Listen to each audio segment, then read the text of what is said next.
What's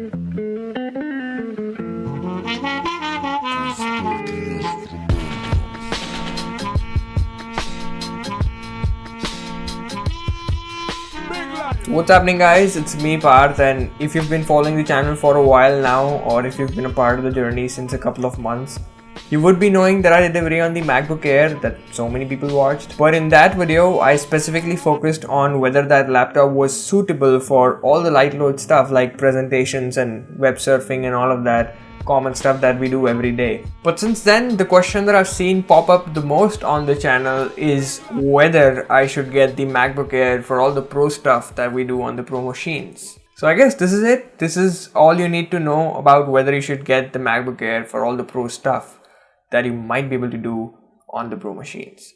Should be fun. So meet this guy. His name is Amit Rana and he's a pretty funny guy, as you can probably tell. But he's a great friend of mine. I actually did my schooling with him and he happens to have a passion for making music. And of course, off of his MacBook Air. So his is actually the 2-year-old 11-inch variant, like not even the 13-inch. So fun fact, it's not even in production anymore. But anyways, it's the absolute base configuration fitted in that tiny shell. 1.6 GHz dual core i5 along with 4 GB of RAM and just 128 gigs of storage. But he still has it all filled up with applications and softwares that help him make the music that he makes. And they're actually pretty unique, at least to a person like me. So he uses Apple's Logic Pro X as his main music production software, but of course with a few plugins like Serum and Massive. Now what are these? I don't know, but they work. He also uses this other software known as Ozone Isotope, which is actually beneficial in mastering the sound, which in case you don't know, it basically means getting your sound to the absolute highest volume levels that don't hurt your ear and are still crystal clear.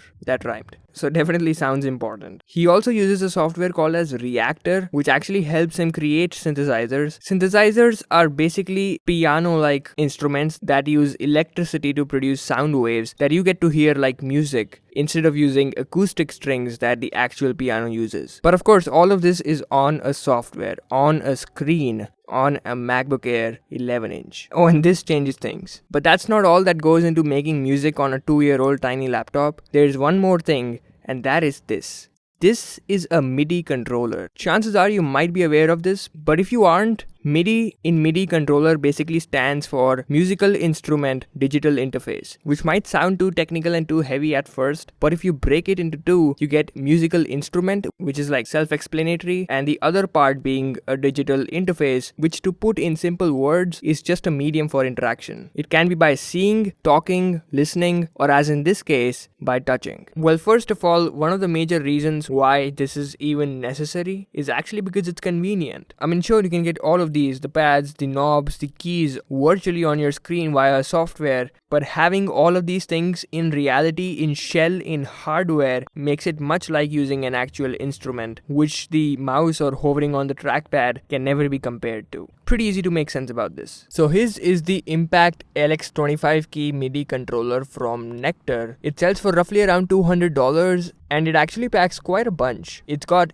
8 pads, a bunch of faders that actually come in really handy in altering the amplitude, the frequency, the pitch of the sound, and then of course the highlight of the show, the keyboard with 25 keys. But fun fact, pretty much any laptop can run pretty much any MIDI controller, so that's no big deal. But the entire music production process depends on the kind of laptop or computer you're making your music on. And there are a lot of tiny factors that actually matter in choosing the right machine for this task, apart from the CPU, apart from the GPU, and apart from the RAM. Like firstly, the screen size. Arranging multiple tracks on your timeline using different plugins like Serum, Massive, Reactor to create synthesizers inevitably require much more room. So of course, the bigger the better, and hence the MacBook Air 11-inch obviously fails here. But you can actually get an external display, maybe like an ultra wide, which would be like a dream to work on. But moving on, there is actually nothing better than the MacBook Air in the portability and the battery life department. I mean, nothing even gets near these things. It's just so light, just so portable, and a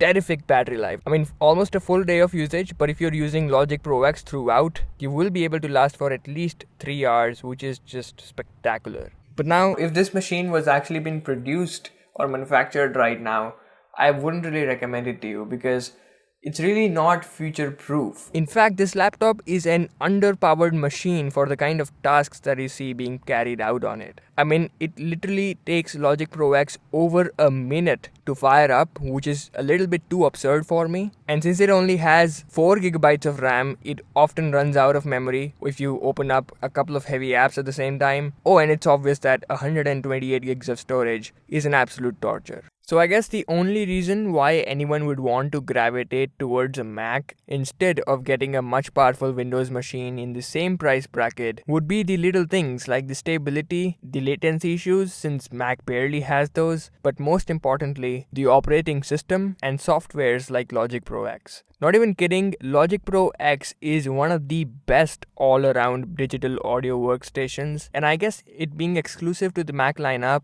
makes it just more unique. But again, that's just this guy's opinion. Mac versus Windows is a forever debatable issue. Not really getting into that, just trying to share an experience. So hopefully the 13-inch variant with 8 GB of RAM and 256 GB of storage would be the sweet spot to begin with. It's still very portable, still the great battery life, but now with much better specs and a slightly bigger screen. So should be fun in my opinion. But hear me out. If you really plan to do stuff at a much more professional and commercial level, you should be aiming at pro machines for obvious reasons.